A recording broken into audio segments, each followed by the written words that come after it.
Kenapa duit simpanan makin kurus? Jangan salahkan harga barang, salahkan inflasi dan fiat. Jom cikgu explain kenapa ramai pilih kripto sekarang. Nilai duit fiat makin turun secara senyap disebabkan inflasi. Dalam situasi ini, ramai mula cari cara nak lindung nilai. Bitcoin dan stablecoin antara pilihan utama.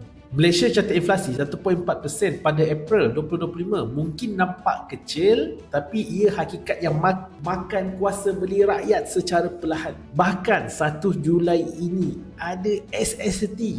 Korang kena siap sedia, harga barang melambung naik. Menurut laporan Baron transaksi stablecoin seperti USDC dan USDT kini mengatasi kad kredit transaksi secara global. Lebih cepat, murah dan tidak bergantung pada bank. Walmart dan Amazon mula uji stablecoin sebagai kaedah pembayaran baru. Dunia sekarang bergerak ke arah bankless economy.